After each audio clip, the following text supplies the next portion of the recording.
Hello there my Jedi and Sith friends, my Mandalorians, my Megalorians, and welcome back to another Star Wars video. It is I coming at you once again, your friend and your favourite galactic hostess, Star Wars Meg. And today, we're talking about Maul Shadow Lord. If you missed my breakdown review of the last two episodes, please go and check that out. But today, my friends, we're talking about how the show is actually doing. Its performance, the viewership, the overall metrics, because it really has been all the rage. Critics love it, the fans seem to love it, and honestly, my opinion, I think it's great. I believe when all is said and done, it's going to be a very special project. But like I said, story aside, how is it performing in terms of viewership? Now before we talk about the actual numbers, I need to address the inevitable reactions whenever data like this is produced. First of all, expectations have to be realistic. Even as Dave Filoni said, we are no longer in the days of The Force Awakens. In 2026, Star Wars is in a very different place to where it was just a few years ago. The next caveat is that animated shows just don't perform as well as the live-action ones, so making that kind of comparison is unfair and disingenuous. The animated shows just bring in a smaller audience, and so data analysis has to be comparative, which is exactly what I'm going to do in this video. And finally, just before we get into the meat and potatoes, something else which I see a lot whenever we talk about viewership is fans saying, well, why does it matter? Can't we just focus on the good stories?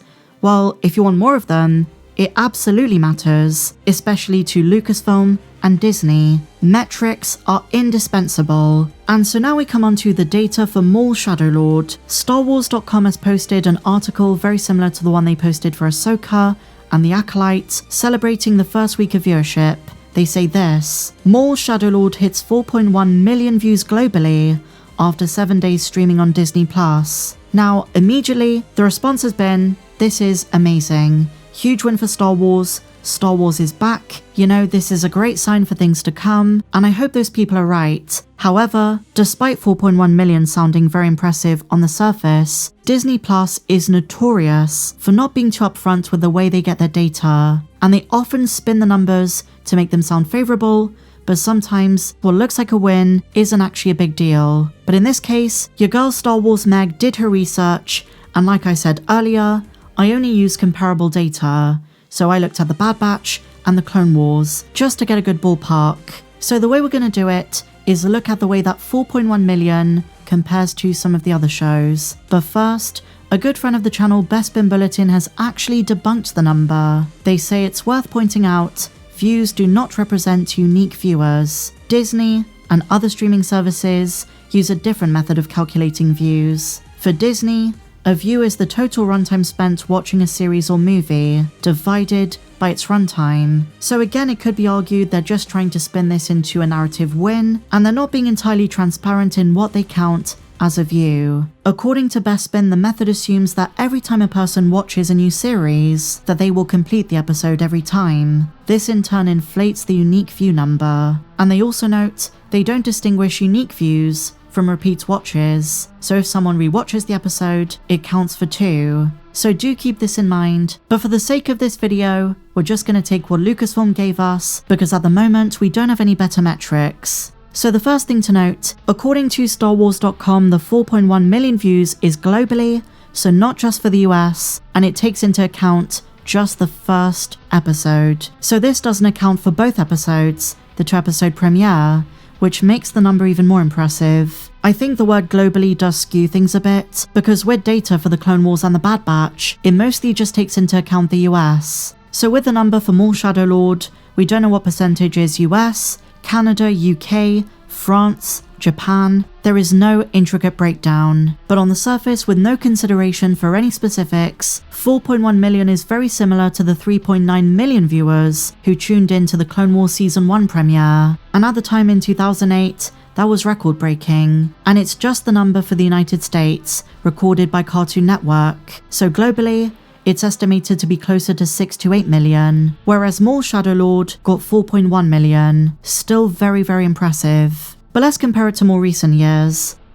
Over time, the Clone Wars declined in viewership, but then years later when it was renewed for one final season, that's when things exploded, because it came out at the perfect time. The excitement and hype were products of circumstance. Disney Plus was a new thing, The Mandalorian restored a lot of hope in fans after the sequel trilogy, and here comes the final season of something that George Lucas originally started. The prequel trilogy renaissance was in full swing, and fans were ready to take a bite. Viewership on the show skyrocketed, and numerous episodes charted very well near the end, even beating some of the biggest streaming shows. And it's worth noting it didn't just see one big wave of viewership, it saw two. After Ahsoka debuted in The Mandalorian's second season, Season 7 got another huge surge. And it should be noted, this big wave of interest in Clone Wars related content lasted all the way to the Bad Batch's premiere, which also did very, very well. And a massive part of this spike in 2020 is due to the global you-know-what.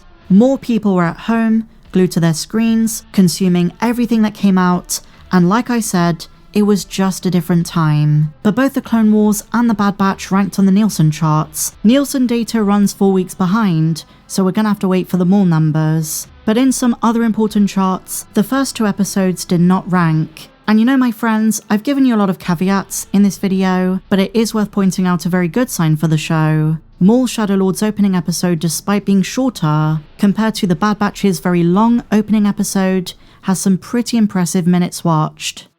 It doesn't mean viewership is bad. People have been noting the lack of excitement for The Mandalorian and Grogu and other things, so I have to say it's still doing very well.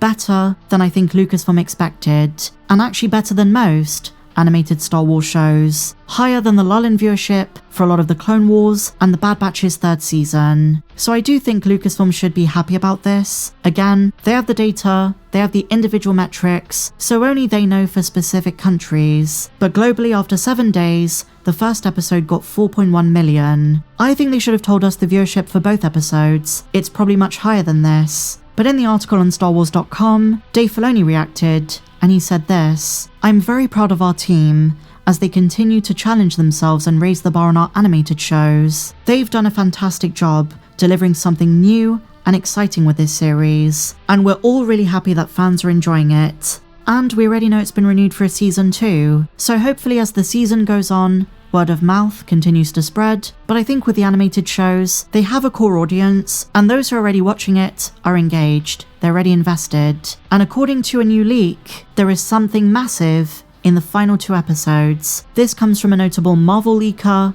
who has gotten a lot of things right in the past. I don't know how they know this information, but apparently the last 2 episodes are going to deliver something pretty huge. Could it be Vader, as we speculated? The leaker thinks it's something which warrants better marketing, so I guess we're gonna find out. Is it Vader? Is it Palpatine? Could it be someone like Grogu? That would be incredible timing considering May the 4th is just a few weeks away from the Mandalorian and Grogu movie. Not too sure how Grogu fits into this, unless they do something with Keller and Beck, but this is the 2nd or 3rd time we've heard that something in the last 2 episodes is absolutely huge. We shouldn't overhype this if this rumor is wrong, but I do expect high stakes, especially considering Maul knows by Star Wars Rebels that he can't face Vader alone. He's probably tried it, and if we do get a big character appearance, then that could also boost numbers, just from word of mouth. So some very exciting stuff to come in the next few weeks, my friends. Very excited for episodes 5 and 6. This is when the Inquisitors are coming to Janix. Are you enjoying the show so far? Share your thoughts in the comments down below. And if you enjoyed this video, my friends, please be sure to give me a big fat thumbs up, subscribe if you're new, check me out on socials, and may the Force be with you, always.